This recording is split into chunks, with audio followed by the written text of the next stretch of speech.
पहला साल का पहला त्योहार है और क्यों ना इस त्योहार की जो शुरुआत है, यूं कह लीजिए कि साल की शुरुआत में क्यों ना ऐसा हो कि ढेर सारी खुशियां लेकर आई ये नया साल, ये नया त्योहार, ये जो पहला त्योहार है ढेर सारी खुशियां लेकर आए उन लोगों के लिए भी जो जॉब करते हैं और उन लोगों के लिए भी जो बिजनेस करते हैं। तो जॉब और बिजनेस करने वालों को लेकर मेरा सवाल रहेगा मृत्युंजय जी से। मृत्युंजय, आपसे जानना चाहूंगी मृत्युंजय जी कि जो लोग जॉब करते हैं और जो लोग बिजनेस करते हैं उनके लिए ये साल कैसा रहने वाला है, मकर संक्रांति उनके लिए क्या खुशियां लेकर आएगा और वो क्या करें, वो लोग क्या करें? जी देखिए, भारतवर्ष की कुंडली की बात करें तो वृषभ लग्न है और आने वाले समय में गुरु मीन राशि में जाएगा, जो हमारे देश के लिए 11वां, देश की कुंडली के हिसाब से 11वां भाव होगा, मतलब फायदे का घर होगा। ठीक है, लेकिन शनि 9वें घर में 10वें घर में लगातार गोचर कर रहा है। इस साल 10वें घर में भी जाएगा लेकिन फिर रिटर्न आएगा। तो मेरा कहने का मतलब यह है कि अभी भी ट्रैक, मैं ये तो नहीं कह सकता कि आर्थिक स्थिति बहुत अच्छी होगी, मैं सामान्य कहूंगा। सामान्य इसलिए क्योंकि जुलाई तक सिचुएशन बहुत अच्छी नहीं है। हाँ, 13 जुलाई के बाद जब शनि वापस मकर राशि में आएंगे और गुरु का गोचर अप्रैल 2023 तक मीन राशि में रहेगा, तो ये समय बिजनेस के लिए भी बहुत अच्छा होगा और हम एक ड्रामेटिक चेंज देखेंगे। मतलब जैसे अभी हम 2-3 साल से कोरोना के फेज में चल रहे हैं, हो सकता है जुलाई के बाद हमें उससे रिलीफ मिले। भले ही कोरोना दोबारा आए तो कोई मैटर नहीं है, लेकिन एक रिलीफ सा हमें महसूस होगा। लेकिन वो 2022 का जो सेकेंड हाफ है, यानी जुलाई से लेके दिसंबर तक का जो समय है, वो मुझे लगता है अभी आप देखो जैसे गुरु बदला है, कुंभ राशि में है, हम देखेंगे स्टॉक मार्केट में भी दिक्कत हो रही है 20 नवंबर के बाद से, लेकिन उसमें भी रिलीफ मिलेगा जो अप्रैल के बाद से। तो ओवरऑल देखा जाए तो आने वाला समय स्पेशली जुलाई से या 13 जुलाई कह सकते हैं अगर डेट वाइज चले तो, एक सवाल और ऐड ऑन करना चाहूंगी। जो लोग स्टार्टअप कर रहे हैं या जो नया बिजनेस शुरू करने जा रहे हैं उनके लिए भी मैं चाहूंगी आप बता दीजिए जानकारी, वो क्या कर सकते हैं?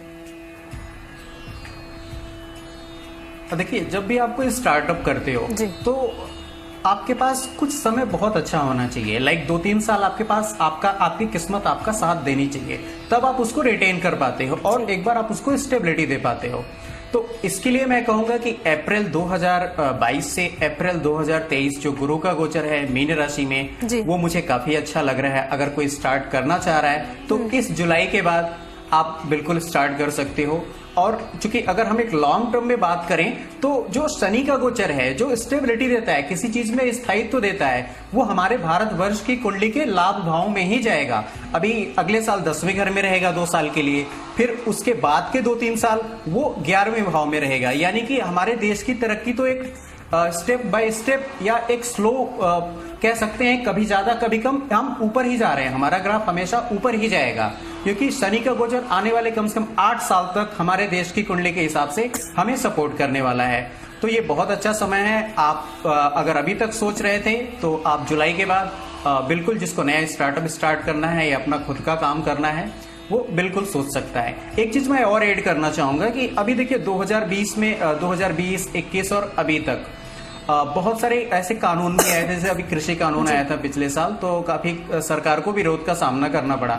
ये सिचुएशन फिर इस साल भी आ सकती है क्योंकि गुरु 11वें घर में जा रहा है, शनि का गोचर 9वें और 10वें घर में रहेगा। सरकार फिर ऐसा कोई कानून ला सकती है या कृषि जो कानून है उसको दोबारा फिर ला सकती है अगले साल अप्रैल के पहले, और फिर उस पर कुछ विवाद हो सकता है। तो सरकार के लिए तो मुश्किलें इस साल भी मुझे लगता है रहेगी। हो सकता है कुछ और भी नए कानून या कुछ ऐसे, जैसे पॉपुलेशन कंट्रोल की बात चलती है, ऐसे कुछ और भी आ सकते हैं और वो जुलाई से लेके अगले अप्रैल के बीच में आ सकता है। और इसके अलावा मैं और ऐड करना चाहूंगा कि जो आर्थिक स्थिति है देश की, तो आर्थिक स्थिति जुलाई के बाद हमारे देश की स्थिति बेटर ही होगी। और कहीं ना कहीं से अगर हम प्रैक्टिकली देखें तो हमने कोरोना काल में भी अपनी स्थिति को कई हद तक, हमारे देश की बात करें तो, मैनेज करके ही रखा हुआ है। उसका सबसे बड़ा कारण ये है गुरु का गोचर भारतवर्ष की कुंडली के कर्म भाव से और लाभ भाव से जा रहा है। तो इसको कह सकते हैं कि एक बैलेंस वाली सिचुएशन है और मैं उम्मीद करता हूं आने वाले टाइम में हम तरक्की ही करेंगे, स्पेशली जुलाई के बाद। एक उपाय, बहुत सारे उपाय बताए मेरे मित्र ज्योतिषियों ने और बहुत सारे दान बताए। मैं एक छोटा सा ऐड करना चाहूंगा कि जैसे सूर्य और शनि एक साथ मकर राशि में है।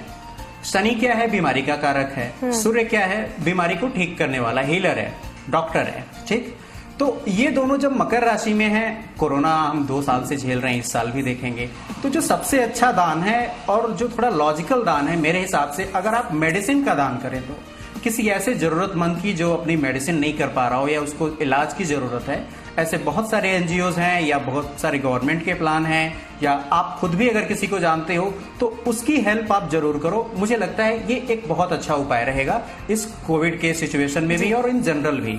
तो मेरे हिसाब से 2022 में सबको ऐसा करना चाहिए। बिल्कुल सही कहा आपने। तो देखिए, दान को लेकर